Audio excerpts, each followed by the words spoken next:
Entonces, hasta este momento todo lo que veníamos viendo, todos los modelos que veníamos trabajando partían con un supuesto, un gran supuesto principal, bueno, no sé si principal, pero un supuesto importante que era que trabajamos en economía cerrada. Desde el MKS hasta el modelo de mercado de dinero, hasta el ISLM o el modelo de mercado de trabajo, todos perdían un cierto punto de realismo al trabajar sobre economías cerradas. ¿Qué significa entonces ahora que abrimos la economía, que que levantamos ese supuesto de una economía cerrada? Significa que se incluye el resto del mundo, que no estamos Argentina solos, aislados de cualquier otro país, sino que estos países existen e intercambiamos recursos, bienes, con residentes de otros lugares, de otros estados. En ese sentido hay que agregarle dos variables a nuestra ecuación principal, que son las exportaciones y las importaciones, que en un principio para calcular el PBI las tomábamos, pero después cuando profundizamos en algunos modelos las dejamos de lado. En ese sentido, entonces, la cuestión básica del intercambio con el resto del mundo se ve, y nosotros la vamos a ver, en las exportaciones y las importaciones. Las primeras, las X, son lo que producimos, lo que producen residentes de Argentina y venden a residentes de afuera, y por el contrario, las importaciones son lo que producen residentes de otros países e importamos de Argentina. Lógicamente, las importaciones restan porque es una masa de dinero que se va del país a cambio de un producto, un bien material o inmaterial que ingresa a nuestro territorio nacional como contrapartida de eso, ¿no?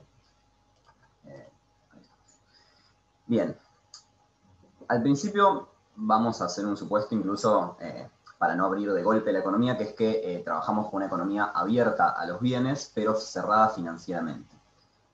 Cuando trabajemos balanza de pagos vamos a ver las diferencias en qué redundan, en qué consisten, pero en términos generales para el modelo MKS vamos a ver que solo hay comercio de bienes, no hay movimientos financieros, no hay flujos financieros. Eso en un momento cuando desarrollemos el ISLM con una economía abierta financieramente vamos a ver que condiciona mucho más. Pero a priori eso no nos dice mucho para tenerlo en cuenta más. Entonces, el primer modelo que, si se acuerdan, el primer modelo que trabajamos en la materia, el primer modelo que se trabaja en Macroeconomía 1 es el MKS, ¿no? El modelo keynesiano simple que plantea la demanda agregada. Como decíamos antes, trabajamos ahora en una economía abierta al comercio, pero aislada financieramente. Entonces, la ecuación básica de la cual partimos va a seguir siendo la misma, incorporándole, como bien sabemos, X y Q restando. Acá podemos hacer un juego de variables simplemente para cambiar las denominaciones y tener de un lado la oferta global y del otro la demanda global. ¿A qué nos referimos con estos dos términos? Bueno, intuitivamente vemos que la producción más la importación es la oferta global, pensándolo desde el lado del resto del mundo, es lo que, no mentira, pensándolo desde adentro, es lo que nosotros como consumidores, como residentes del país, consumimos. Todo lo que se produce acá, más todo lo que se importa. Y por el otro lado está la demanda global, que es justamente, es una igualdad, ¿no? Es una identidad de esta igualdad, que implica, bueno, todo lo que se consume de este lado, todo lo que se demanda desde el lado de los residentes. Entonces, está el consumo, el gasto público, la inversión y las exportaciones, que después, como ya hicimos en su momento para trabajar por primera vez en el MKS, se va desmembrando y se va ampliando. En ese sentido, entonces, ahora que abrimos la economía, no podemos avanzar sin preguntarnos qué es el tipo de cambio, sin preguntarnos cómo se dan estas transacciones, porque adentro del país, excepto en situaciones extraordinarias, hay una moneda única, digo, desde el principio del siglo XX, desde finales del siglo XIX, en realidad que en Argentina, en todo el territorio nacional, hay una moneda, llámese peso, llámese austral, llámese peso ley, lo que fuere, pero es una moneda única, entonces si yo voy al Chaco, voy con mis pesitos y voy a poder los van a aceptar y va a ser tomado como una moneda corriente, como una moneda de uso, con valor legal. Ahora, si yo voy con mis pesitos a Colombia, ponele, o a cualquier otro país del mundo, dije Colombia porque fue lo primero que se me ocurrió, no me los van a aceptar. Y más que nada, hoy en día, peso argentino no tiene mucho valor al resto del mundo, ¿no? Ya lo sabemos. Entonces, ahí entran en juego estas monedas, estas divisas internacionales que son a partir de las cuales se dan las transacciones entre países. En particular, si yo tengo una empresa importadora, importo lámparas de luz de China, probablemente si yo le pago en pesos me va a sacar cagando el compañero chino y me va a decir, no, mira, esto no me sirve, me tienen que pagar en dólares o en todo caso en yuanes, ¿no? Ahí estamos. Para el compañero que se va a sumar, recién arrancamos con el desarrollo de economía abierta, así que no hay mucho que antecedió a lo que venimos diciendo. Estamos hablando entonces del tipo de cambio, ¿no? El tipo de cambio entonces va a representar esta moneda de intercambio entre los diferentes países del mundo. En principio llamamos al tipo de cambio nominal E y representa el valor a partir del cual se cambia el peso con otras monedas.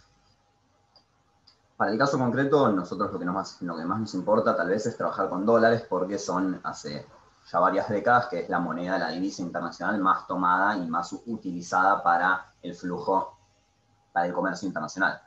Generalmente todas las transacciones se dan en dólares. Después, si nos ponemos en lo fino, hay discusiones, hay un montón de discusiones sobre en qué moneda se debería comerciar. Sí, bueno, con el surgimiento de China como una segunda o primera potencia mundial va a pasar el renminbi a ser una moneda más importante, bla, bla, bla. Pero para tenerlo como un conjunto, las transacciones hoy en día que realiza Argentina con el resto del mundo se hacen en dólares. E incluso la balanza de pagos, ahora en un rato la vamos a ver, se mide en dólares. Todo lo relacionado al intercambio de Argentina con el resto del mundo lo vamos a medir en dólares. Entonces, suponemos que hay un tipo de cambio nominal que es un peso, un dólar.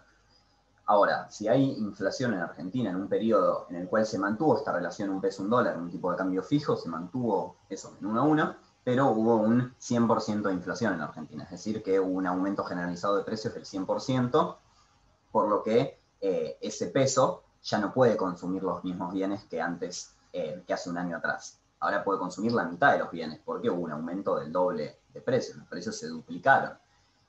Entonces, esta relación, este tipo de cambio que al fin y al cabo no mide las monedas, no mide simplemente si digo un peso, un dólar, no me dice nada. Ese un peso, un dólar, lo que implica, lo que tiene por detrás, lo que a la práctica viene a servir, es igualar o generar un método de igualación o de comparación, mejor dicho, entre los precios locales y los precios estadounidenses o los precios de cualquier otra economía del mundo. Entonces, si acá hubo inflación, observamos que esta relación de precios, si mantuvo una paridad en el tipo de cambio, se distorsionó y ya no es la misma que antes.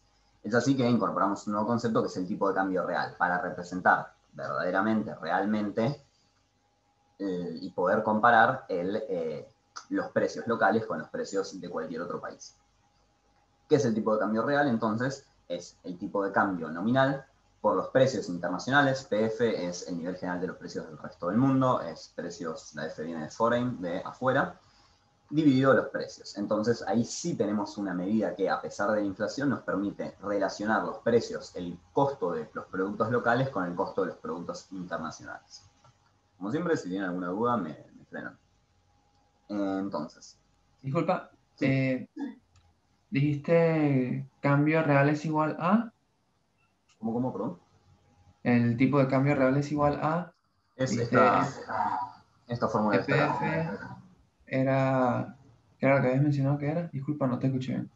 PF es el nivel general de los precios del resto del mundo, o sea, es una medida de cómo están los precios en el resto del mundo, que no tiene un número concreto, sino que mide más la evolución, ¿no? Si hubo una inflación en el resto del mundo muy alta, sube los precios del resto del mundo. En nuestro modelo decimos que vienen exógenos, ¿no? Después vamos a profundizar, pero vamos a decir que los precios del resto del mundo se fijan en el resto del mundo y nosotros simplemente los recibimos. Entonces, lo que decía es que el tipo de cambio real está expresado en esta ecuación. Tipo de cambio nominal por PF sobre P. P representa los precios locales. Estos precios, un paréntesis, ¿no? Pero son un índice, ¿no? O sea, no es la totalidad de los precios dividido a la totalidad de los productos, sino que es un índice de precios. En el año 0 es 100. Si hay un 100% de inflación, en el año 2 es 200. Es simplemente una medida para poder comparar en diferentes periodos de tiempo con diferentes economías. Entonces, hasta ahora introducimos en un aspecto muy general la MKS, una economía abierta básica, y el concepto del tipo de cambio, que nos va a ser muy útil. Nos va a ser muy útil no solo para este modelo, sino que a partir de acá, en todo lo que tenga que ver con economía abierta, el tipo de cambio va a jugar un rol central. Y está bueno hoy estudiarlo en este momento en el cual está muy convulsionado toda la política monetaria y la política del tipo de cambio en Argentina. No todo el día vemos que sube el dólar blue o sube el contado con liqui, todas esas cosas. Bueno, aunque no vamos a poder explicar eso con estos modelos que damos en Macro 1, sí nos vamos acercando a poder entender un poco más algunas cosas en nuestro país. Entonces, Acá hay un gráfico muy pequeño para estudiar el tipo de cambio multilateral y el tipo de cambio. El tipo de cambio multilateral es un rejunte es un promedio, perdón, de los tipos de cambio principales, entendiendo principales aquellos como con los que con los principales socios comerciales de Argentina. Brasil, China, tal vez Estados Unidos, no sé si hay algún otro país limítrofe que esté tomado en cuenta, pero básicamente tal vez Vietnam a veces se toma en cuenta. Entonces mide la relación entre los precios locales y los precios de esos países. Acá llega hasta enero 2020. Este gráfico subió muchísimo más. O sea, hoy si lo vemos, si este gráfico hubiera seguido hasta octubre de 2020, esto probablemente hubiese subido bastante. No tanto, pero hubiese subido un poco. Y lo que se dice es que hoy en día, con el tipo de cambio como lo tenemos hoy, es un tipo de cambio, el tipo de cambio real es un tipo de cambio real similar al del 2003, al de la salida de la convertibilidad. Cuando pasamos de un 1 a 1 y una evaluación del 300% de un día para el otro, bueno, de un mes para el otro, hoy en día se dice que hay un tipo de cambio real muy similar. Ahora bien, ¿qué influye esto? ¿De qué nos sirve el tipo de cambio real? Es lo que vamos a ver tal vez en otras clases, pero vamos a tratar de ir investigándolo un poco con los modelos que se van desarrollando.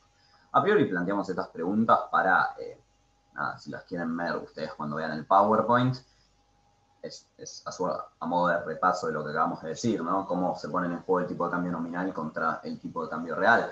Yo como turista que me voy, que gano en pesos y me voy a ponerle a Estados Unidos de vacaciones, ponele, a mí me importa el tipo de cambio nominal, a mí me importa cuántos dólares me van a dar por mis pesos. Ahora yo, si soy ministro de Economía y tengo que estudiar la relación de precios locales con la relación de los precios de mi principal socio comercial, Brasil, a mí me importa el tipo de cambio real. Nada, para poner un poco en juego eso.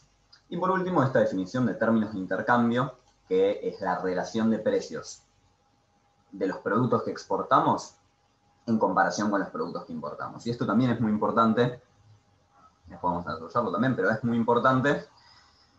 En tanto, Argentina es un país pequeño. Ahora vamos a ver las diferencias entre país pequeño y país grande, en el sentido de que es tomador de precios internacionales. Nosotros, como país, no imponemos precios en el mercado mundial. Tal vez, si de un día para el otro Argentina desaparece, el precio de la soja es muy probable que suba, ¿no? Porque va a desaparecer uno de los principales productores de soja del mundo, o de trigo, o de cereales en general, ¿no?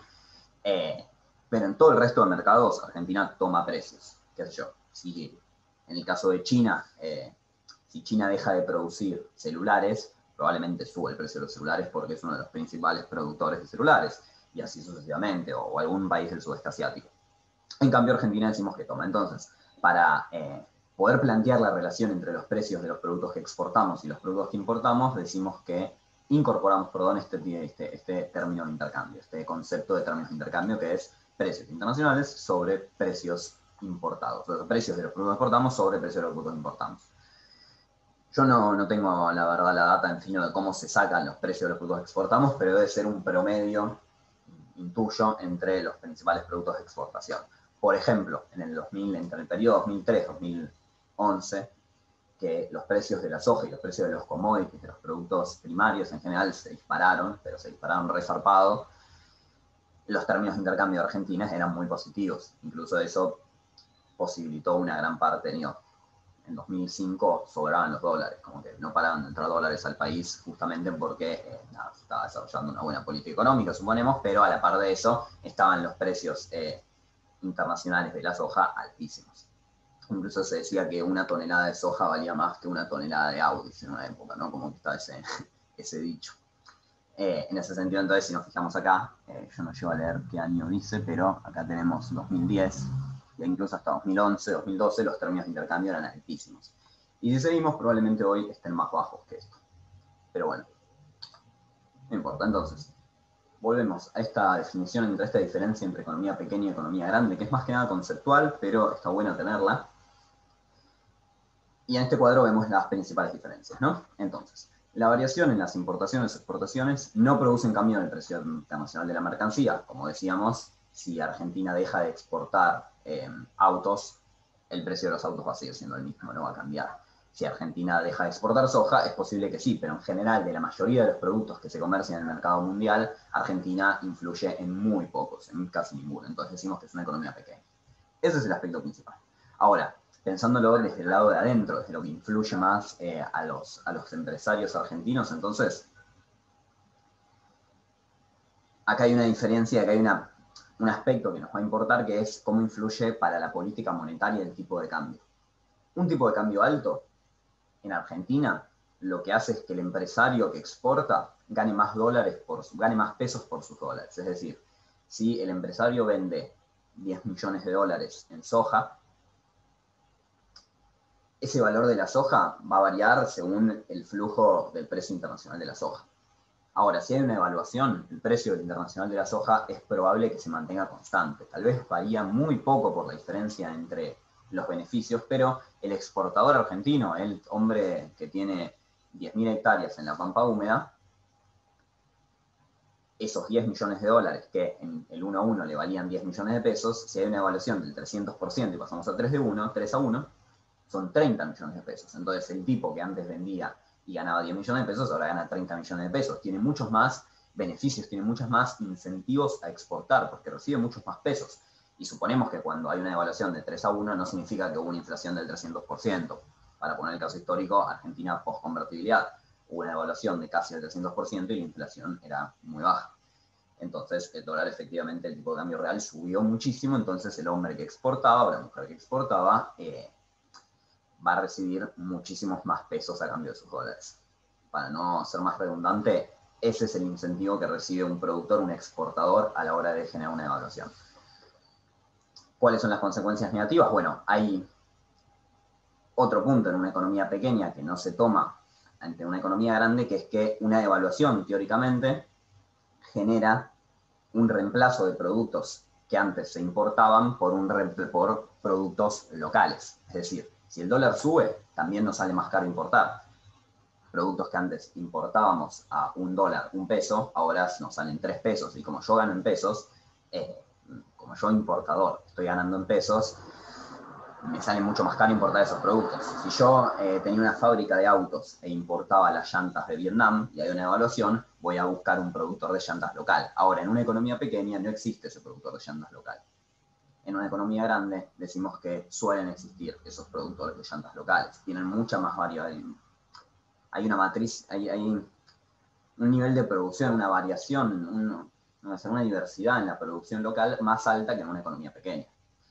Eso también influye y eso después lo vamos a ver reflejado en la curva J. No sé si lo habrán visto en sus cursos, pero es como una curva que es así, que es el efecto que se genera en un país grande ante una evaluación. ¿No? Eso creo que después está en otra diapositiva, tampoco es nada clave, pero por si ven el nombre de gráfico J o curva J, refiere al efecto de una devaluación en un país grande. Entonces, la diferencia principal entre una economía pequeña, para cerrar esto, y una economía grande es que en una economía pequeña es tomadora de precios, recibe precios internacionales, una variable exógena para su política económica, y una economía grande es formadora de precios. Esa es la diferencia sustancial. Volvemos al análisis de nuestro modelo. Acá vamos a hacer un desarrollo algebraico bastante sencillo. Esto ya lo hemos hecho en su momento cuando hablábamos del MKS cerrado. Expandimos el consumo, vemos la propensión marginal de consumir, bla, bla, bla, bla. Todo esto es sabido, no es nada nuevo. De última igual me pueden preguntar, pero lo damos por hecho. Y lo que sí es nuevo es este nuevo desarrollo de Q, de las importaciones, que ahora las incorporamos, perdón, las exportaciones, antes que nada, decimos que son exógenas, que son X estrella, están prefijadas, no podemos influir en las exportaciones, ya están. Y en cambio las importaciones sí se desarrollan en nuestro modelo, sí son una variable endógena en parte, porque decimos que dependen del nivel de actividad. Y acá incorporamos este QI como una suerte de propensión a importar, que refiere qué porcentaje de los ingresos importan un determinado sector, un determinado sector de la economía. Acá podemos pensar dos ejemplos, un productor, un consumidor, una familia de clase media o de clase media baja que consume todo lo que gana, que no tiene capacidad de ahorro. Vamos a decir que la mayoría de los productos que consume son productos locales. Consume alimento, consume alquiler, consume servicios, consume escuela, ponele. Productos que no se ven influidos, que no son importados. Entonces tiene una propensión a importar bastante escasa. Si aumentamos los ingresos, nada, probablemente consuma más productos locales. Ahora bien, pasamos a una unidad productiva, una fábrica ensambladora en Tierra del Fuego que importa importa partes del resto del mundo y produce para local. Bueno, no importa lo que produce, pero para su cadena productiva importa partes del resto del mundo. Entonces, cuando tiene que aumentar la producción, tiene que aumentar las importaciones. Decimos que tiene una propensión marginal, una propensión a importar más elevada. Este QI decimos que estaría, no sé si 1, pero decimos que es alto.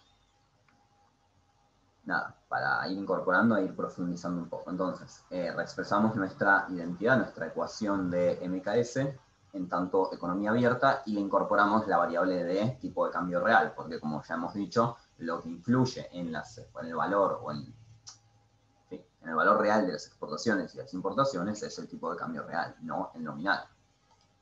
Hasta ahí estamos un poco. Seguimos.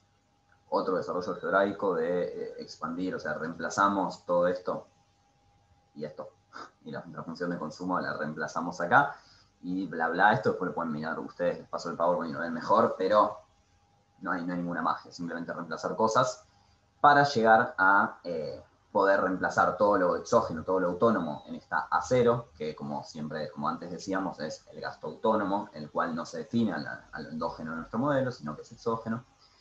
Y le agregamos esta variable del tipo de cambio real, y por último le agregamos la parte endógena que depende del producto, la cual antes era C por 1 menos T, la propensión marginal a consumir por 1 menos el gasto en impuestos, y le incorporamos un nuevo dato que es justamente lo que se desprende de haber abierto comercialmente la economía, que es este menos tipo de cambio real, que también es exógeno, se define afuera, por eso tipo de cambio real 0, por la propensión a importar por este producto. Paréntesis, esto de propensión a importar, yo le digo propensión a importar para conceptualizarlo. No sé si está bien dicho, así que por las dudas no lo repitan, pero nada, para esas cuestiones de propensiones que se usan mucho en estos modelos, creo que es intuitivo. Cierro paréntesis. Tampoco está mal dicho, pero no sé si está técnicamente bien. Entonces, volcamos toda esta data en un gráfico y observamos que antes, recordamos que teníamos antes en el MKS sencillo, a veces cerrado más que sencillo, un punto de equilibrio en el cual era la recta de 45 grados con nuestra curva de gasto planeado, con una ordenada de origen que era el gasto exógeno, A. Eso se sigue manteniendo, tenemos un equilibrio, que ahora se va a llamar equilibrio interno, porque justamente la demanda es el equilibrio de la oferta global y la demanda global, es el equilibrio de todo lo que se consume localmente en función de la demanda agregada de 45 grados, pero incorporamos en el gráfico de abajo una nueva concepción de equilibrio, un nuevo tipo de equilibrio, que es el equilibrio externo. ¿En qué consiste este equilibrio externo? Se desarrolla, se desprende del equilibrio entre lo que exportamos y lo que importamos. Habíamos dicho que lo que exportamos es constante, entonces es una recta horizontal, donde juegan los precios internacionales por las cantidades exportables. Si sube lo que se exporta, esta recta se desplaza para arriba. Si suben los precios internacionales, esta recta se desplaza para arriba. Inverso, si bajan los precios o si baja la cantidad exportada, se desplaza para abajo. Y observamos que esto nos genera un nuevo equilibrio cuando entra en contacto con la curva de importaciones. ¿Por qué las importaciones sí tienen pendiente positiva o negativa? Bueno, no. ¿Por qué tienen pendiente y por qué no son horizontales? Todo tiene pendiente, ¿no? Pero ¿por qué tienen pendiente positiva y no es una recta horizontal, sino que es una recta torcida? Porque está esta famosa propensión a importar, que por eso destacamos que se define endógenamente en nuestro modelo. Cuando sube el ingreso, suben las cantidades importadas. Cuando sube el ingreso, las cantidades exportadas se mantienen constantes. Esto es la clave en el modelo MKS de economía abierta. Entonces, tenemos estos dos equilibrios. Tenemos un equilibrio externo formado por el punto entre X e Y. Y perdón, ¿de qué se deriva este equilibrio interno? Se deriva del punto en el cual no hay pérdida de reservas. Acá incorporamos un nuevo concepto que es el término de reservas internacionales, que son la cantidad de dólares que tiene el Banco Central. También un concepto que está muy en los medios últimamente, en la boca de todos y todas, no solo economistas, sino que opinólogos de cualquier tipo. El Banco Central no tiene reservas, qué sé yo. Bueno, más allá de lo que se habla, Es importante, en este modelo incorporamos el tema de las reservas como una cuestión central para nuestro análisis. La curva de importaciones entra en equilibrio con la de exportaciones, en tanto la pérdida de reservas se anula. En tanto la variación de reservas se anula. Es decir, exportemos por 10.000 millones de dólares e importemos por 10.000 millones de dólares. No estamos ni acumulando ni desacumulando. Entonces, teniendo los dos equilibrios, ahora sí, lo que examinamos es que estos equilibrios no tienen por qué coincidir. No tiene por qué coincidir la demanda agregada con el gasto planeado con la demanda agregada, con el producto, es decir, el equilibrio interno con el equilibrio en tanto exportaciones e importaciones. Incluso acá observamos que en este gráfico hay un equilibrio interno que está acá y un equilibrio externo que está acá, que está menor. ¿Qué implica esto? No recuerdo si lo vamos a analizar más profundamente o no, me parece que no, así que lo decimos acá. ¿Qué implica que haya un desfasaje entre el equilibrio interno y el equilibrio externo? Implica probablemente, en este caso, si hay más afirmación, que estemos perdiendo dólares. Si el equilibrio interno es mayor, significa que estamos consumiendo más de lo que nuestra nulidad de variación de reservas nos permite. Es decir, se están perdiendo reservas. Acá lo vemos, hay un déficit de la variación de reservas es menor a cero. O sea, se están perdiendo. ¿Cuáles son las dos oportunidades, dos alternativas? O aumentamos la cantidad de exportables hasta que nuestro equilibrio externo aumente hasta nuestro equilibrio interno, o suben los precios. Eso, como ya habíamos dicho, no está fuera de nuestro alcance, son variables exógenas. Entonces, dentro de este modelo, lo único que nos queda es reducir el ingreso o reducir la propensión marginal, la propensión a importar, pero también está fuera de nuestro alcance. Decimos que es una variable fija también, como la propensión marginal a consumir. Entonces, lo que nos quedaría, teóricamente, es o perder reservas y que nos chupe un huevo y seguir pidiendo reservas, porque, bueno, decimos que no es tan grave, todavía no sabemos qué implica perder reservas. Hasta este punto simplemente es un concepto más, son palabras. O corremos nuestra curva, nuestro producto interno, hacemos una política fiscal contractiva o política monetaria, hacemos una política contractiva la cual contraiga, vale la redundancia, nuestro producto interno hasta coincidirlo con el externo. Esto después lo vamos a ver más que nada cuando laburemos ISLM balanza de pagos, que ya es un modelo más avanzado, es el modelo de ISLM justamente en economía abierta, y vamos a ver que hay otras alternativas a la hora de elaborar esta diferencia entre el equilibrio externo y el equilibrio interno, pero a mí en lo particular es un tema que me interesa y creo que en la economía argentina este desfasaje entre el equilibrio externo y el equilibrio interno se presenta constantemente en la forma del modelo Stop and Go, que es un modelo que después van a ver, supongo, yo por lo menos en la cátedra que estuve lo vi, que está enmarcado en la teoría estructuralista, que es súper interesante y que labura mucho este tema del desfasaje entre equilibrio externo y equilibrio interno. ¿Por qué se da esto? Para hacer una pequeña introducción al modelo estructuralista, porque Argentina es un país que a medida que crece, a medida que se desarrolla, a medida que aumenta su producto, importa más de lo que exporta. Esta idea de que las exportaciones son fijas no es 100% real, pero tiene alguna suerte de refleja cierto comportamiento de las exportaciones en Argentina. Generalmente el complejo agroindustrial, el complejo sojero, más que nada, no depende de lo bien que le está yendo al país, sino que depende de efectos, bueno, no sé si nos dará el tiempo, de último volvemos al mismo link, pero depende de efectos del clima, depende de la gana que tengan los exportadores de invertir, no sé, de un montón de factores que no necesariamente están vinculados al crecimiento del producto.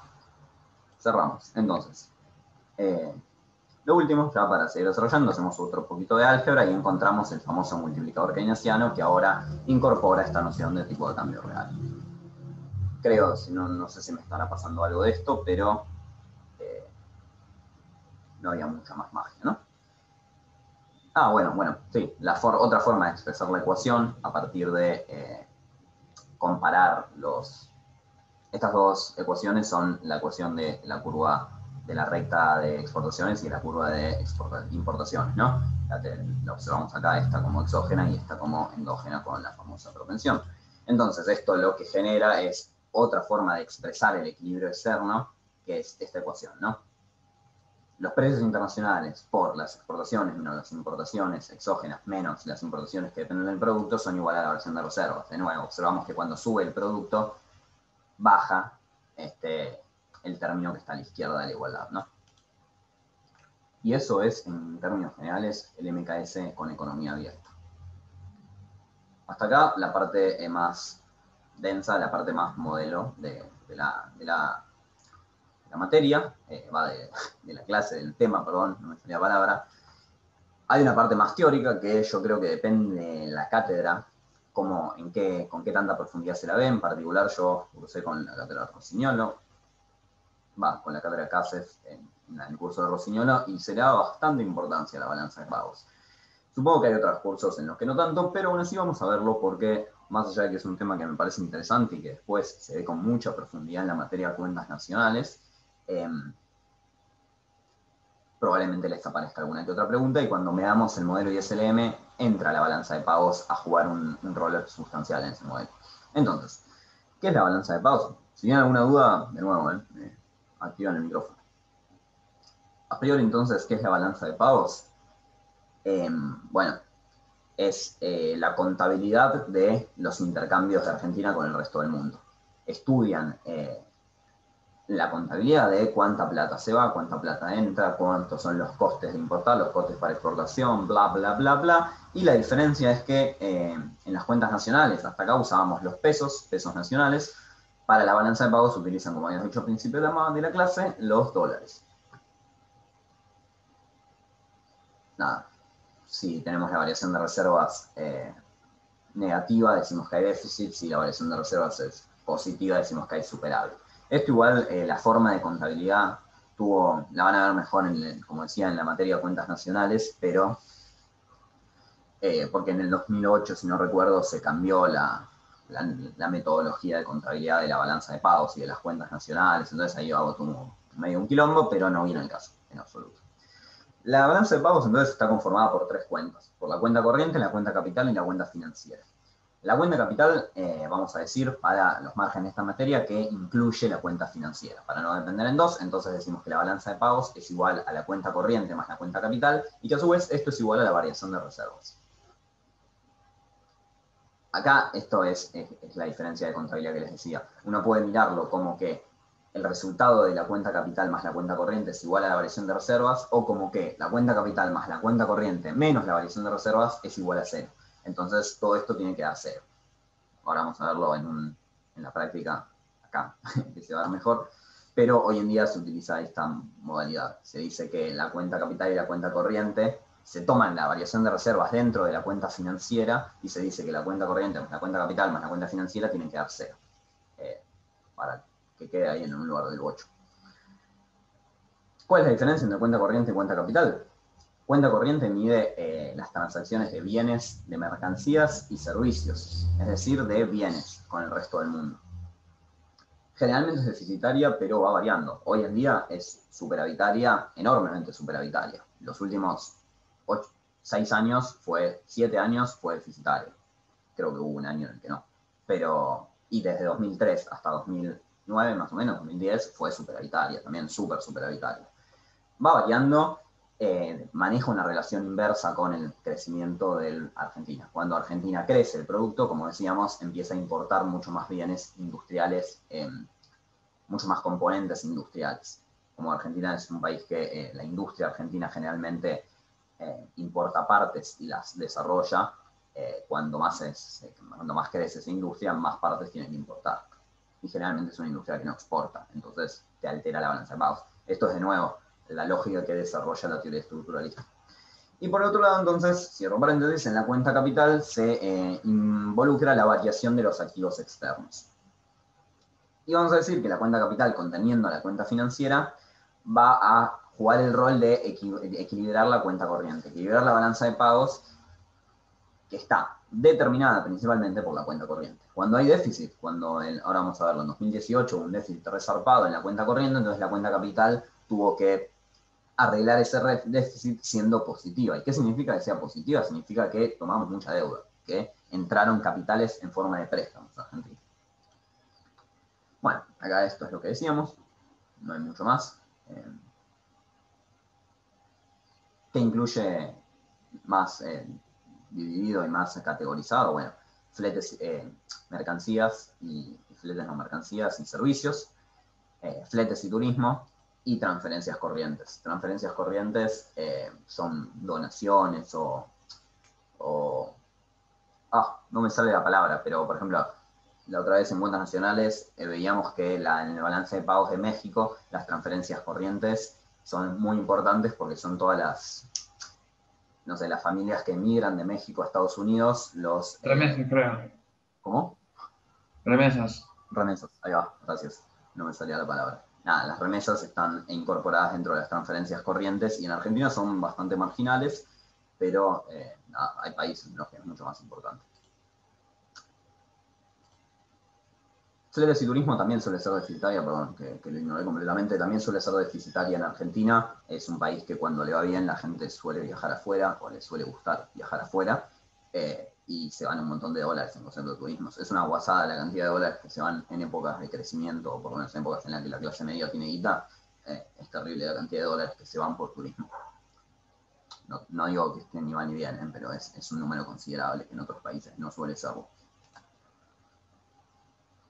Cuenta capital y financiera, como decíamos, la podemos separar en un sector público y un sector privado. El sector público generalmente es el mercado financiero que maneja el Estado, ¿no? La deuda que toma el Estado con el FMI o con privados.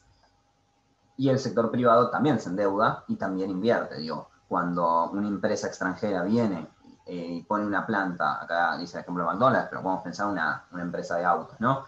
Fiat viene y se instala y pone una empresa, una sede en Argentina, una planta industrial en Argentina, viene con, no sé, 1.000 millones de euros y pumba, construye algo, entraron 1.000 millones de euros al país, como concepto de inversión extranjera directa. Generalmente hay periodos en los que toma mayor relevancia y periodos en los que toma menor relevancia el tema de la inversión extranjera directa. En los 90, por ejemplo, como dice acá, se privatizó medio país, entonces entró muchísima guita como inversión extranjera directa que era medio chanta ese concepto de inversión porque en realidad era la compra de una empresa local. Entonces era guita que antes generaba el Estado, por ejemplo, una empresa nacional que, no sé, con los trenes, supongamos que el Estado generaba X cantidad de pesos, o pérdida también podía ser, ¿no? Pero era plata que pasaba a manos de los privados y entraba en un principio, no sé, una bocha de guita para comprar la empresa y después las ganancias que producía esa empresa se iban afuera, porque generalmente los capitales que vienen en concepto de inversión extranjera directa tienen su lugar de residencia en el exterior. Entonces, producen en Argentina y las ganancias vuelven a su país de origen. Vamos a entonces terminar acá, volvemos al link.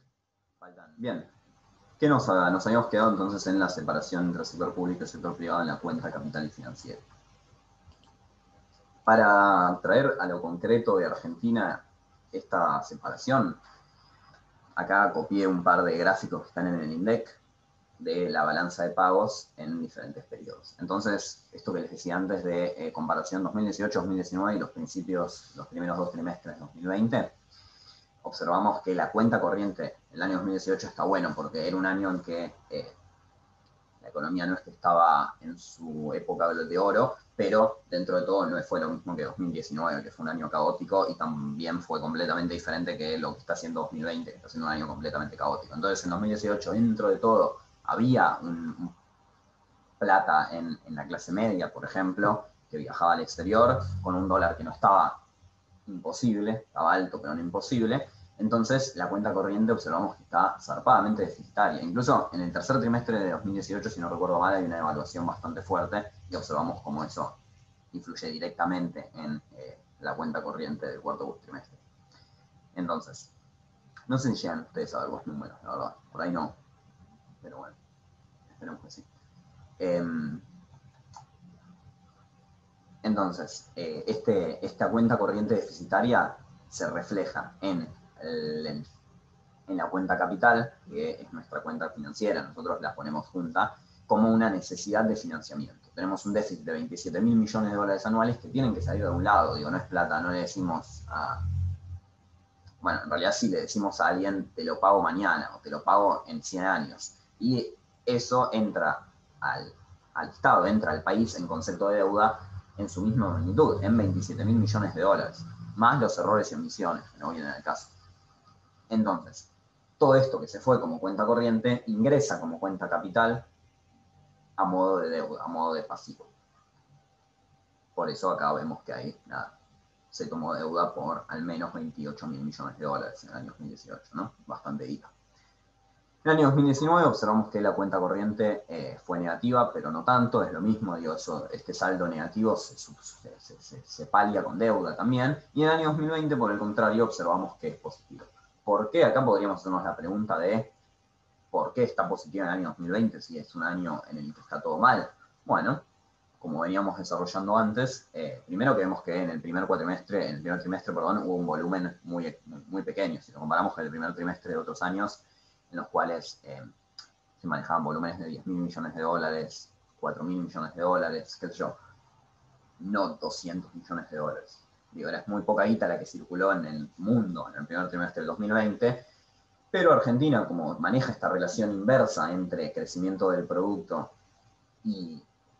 o producto y cuenta corriente y dólares que se generan, en el 2020, que ya veníamos un 2019 de caída del producto zarpada, en 2020 esto se profundiza con toda la pandemia, entonces se dejaron de importar productos, pero el agro en general siguió exportando. Entonces observamos que en el segundo trimestre, cuando ya la economía recobró un poquito se empezó a mover plata y bienes en el mundo, hubo una cuenta corriente bastante superavitaria en comparación con los últimos 2 años que observamos acá. Esto nada, pueden hacerla el ejercicio si les interesa de meterse en la página del INDEC y ver los años anteriores. Es divertido ver cómo se demuestran todas estas cosas en los datos. Pero bueno, acá tenemos lo mismo, ¿no? Un poquito más desarrollado y la cuenta corriente con sus exportaciones, importaciones y en servicios, en bienes, en ingreso primario. Y por el otro lado, bueno, acá vemos la cuenta capital desarrollada, ¿no? Que es la cuenta financiera que nosotros llamamos cuenta capital. No importa, para presentar algunos ejemplos. Esto es la condensación de lo que veníamos desarrollando, esta es la condensación de lo que decíamos de cómo se mueve la balanza de pagos en función de las variables que consideramos principales para nuestros modelos. Y acá decimos de el ingreso IM es el ingreso del resto del mundo, entonces las exportaciones aumentan, suelen aumentar cuando aumenta el ingreso del resto del mundo, aumentan positivamente con el tipo de cambio, aumentan positivamente con el precio internacional del producto, es decir, si sube la soja, aumentan las exportaciones, si sube el tipo de cambio, los sojeros se ven motivados, se ven incentivados a exportar más, porque, como decíamos antes, sus dólares valen más pesos, y por el contrario, en las importaciones, cuando aumenta el ingreso interior, cuando aumenta el ingreso doméstico, aumentan las importaciones, cuando baja el tipo de cambio aumentan las importaciones, o cuando sube el tipo de cambio disminuyen las importaciones porque están más caros los productos afuera, y bueno, el precio internacional del producto lo mismo que antes. No hay mucho más. Sí, hay un tema más nomás. Esto es lo de estructuralismo que ya lo fuimos desarrollando en diferentes diapositivas, así que no le voy a dar más importancia. Lo que sí, el modelo Mandel-Fleming, que es el modelo ISLM de economías abiertas, también llamado ISLM-BP, incorpora todos estos conceptos de la balanza de pagos, por lo que esta diapositiva, y esto que vinimos diciendo, no fue solo al pedo, y no fue al pedo y solo como cuestión teórica, sino que toma forma práctica en el modelo Mandel-Fleming, que vamos a ver probablemente el sábado que viene, no sé si ustedes ya habrán comenzado a verlo en sus cursos. No mucho más, esta idea de las devaluaciones expansivas en países grandes y devaluaciones contractivas en países pequeños es lo que desarrolla un poco el estructuralismo, y en el caso lo que más nos interesa es, bueno, en la Argentina una devaluación no tiene un efecto expansivo, no hace que exportemos más e importemos menos, sino que hace que exportemos más e importemos menos porque se produce menos. Porque los importadores, los industriales que importaban partes, si tenés una devaluación muy grande, dejan de importar partes porque ya no les sale rentable, ponele. Entonces, la economía en Argentina y el estructuralismo estudiaba más que nada, es una escuela latinoamericana, estudiaba las economías latinoamericanas de los 60, 70, más que nada 60. Algunas cosas cambiaron hasta ahora, lo mismo, cuando vayamos desarrollando otros modelos vamos a ir tomando algunas cosas del estructuralismo, pero en general hay un patrón que se sigue manteniendo, que es esta idea de las devaluaciones contractivas en los países pequeños, en los países latinoamericanos en particular. Y yo para cerrar, otra cosa más, así también bien concreta, que podemos plantear, es esta idea de los niveles y los tipos de intervención en el mercado cambiario. También es un tema que está bien latente hoy en día. Y lo separamos en cuatro, ¿no? En tres principales y uno medio marginal, pero que también está ahí. Normalmente en cuatro. Uno es la flotación pura, que tiene un nivel de intervención estatal nulo, porque es básicamente dejar que el tipo de cambio se defina. Perdón, me faltó decir algo antes de esto, ¿no? ¿Para qué son los niveles de intervención? Bueno, son justamente en la forma que quieren que el gobierno que tome la política monetaria y la política cambiaria en lo particular. Estos diferentes tipos de intervención lo que son lo que miden, ponerle, son los grados de libertad que hay en el mercado cambiario, pensando a esta libertad como libertad financiera, ¿no? Es decir, la flotación pura maneja un nivel nulo de intervención estatal, en tanto dice que el precio de la moneda, el precio del dólar, es decir, el tipo de cambio, se defina plenamente a partir de la oferta y demanda de dólares en el mercado cambiario. Hay pocas veces, la verdad, haciendo un repaso histórico en Argentina, donde hubo una flotación pura, donde se define el dólar en el mercado cambiario. Tal vez en 2000, apenas ganó el macrismo, entre 2015 2016, tal vez 2017, y después se incorporó este modelo más de flotación administrada, que el gobierno lo que hace, el Estado lo que hace es poner niveles, qué sé yo, el dólar va a estar entre 60 y 70 pesos. Si se va de los márgenes y sube más de 70, entonces el Estado sale a vender dólares para hacer bajar el precio. Esto acordemos que es un mercado y que tiene la ley de oferta y demanda que tiene cualquier mercado hoy en día, ¿no? Cualquier mercado con ciertas características hoy en día. Es decir, si hay muchos dólares y la gente vende dólares, el dólar baja, el precio del dólar baja, el tipo de cambio baja. Hoy en día, en el blue hay un dólar altísimo porque hay mucha demanda en el blue y hay poca oferta, principalmente, ¿no? Por otro lado, entonces decíamos que la flotación administrada entonces es aquella en la que el Estado pone márgenes y entre 60 y 70 que se defina en el mercado, que se defina a partir del libre juego de oferta y demanda.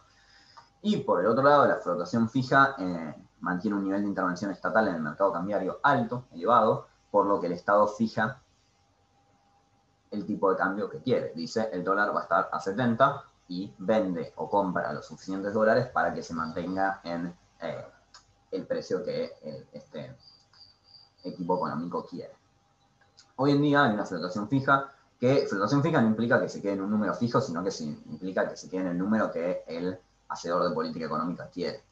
Hoy en día, por ejemplo, lo que se da desde el principio de año es un modelo de evaluaciones constantes, de microdevaluaciones constantes. Todos los días se devalúa un 0,2% la moneda para que acompañe el ritmo de la inflación. Entonces el Estado tiene que salir a vender dólares para que efectivamente eso suceda, o imponer restricciones. Hoy en día, bueno, la compra, el tope de $200 con el impuesto país y el impuesto y todos estos impuestos que tiene la compra de dólares hacen que juegan como interventores en la fijación del precio del dólar. Y por último, hay una cuarta manera de intervención que es el sistema combinado de varios mercados, es decir, generar diferentes dólares. Hoy en día, en realidad, implícitamente se da este sistema combinado porque tenemos un dólar, que es el dólar oficial, al cual ninguno de nosotros puede acceder, sino que acceden tal vez los importadores, depende qué rama de importador seas o qué rama de exportador seas. Hay un dólar que es el blue, el cual, bueno, nada, es ilegal, pero teóricamente cualquiera de nosotros puede acceder. Hay un tercer dólar que es el contado con liqui, así tenemos un montón de tipos de dólares que no están regulados por el Estado, no son oficiales, pero en la práctica hoy en día hay una suerte de mix entre flotación fija y sistemas combinados de mercado cambiario. Y eso fue un repaso, pensándolo en la Argentina de hoy, de los tipos de intervención. Ahora bien, en la materia de qué nos sirve esto, bueno, primero puede haber una pregunta teórica en un parcial que les pregunten qué es la flotación fija. Segundo, cuando elaboremos bien el mercado el modelo de Mandel-Fleming, vamos a ver que vamos a dividir en dos. Si hay un tipo de cambio fijo o un tipo de cambio variable. Y eso va a determinar cómo se mueven las variables en nuestro modelo. Bien, hasta aquí ha llegado la clase de hoy.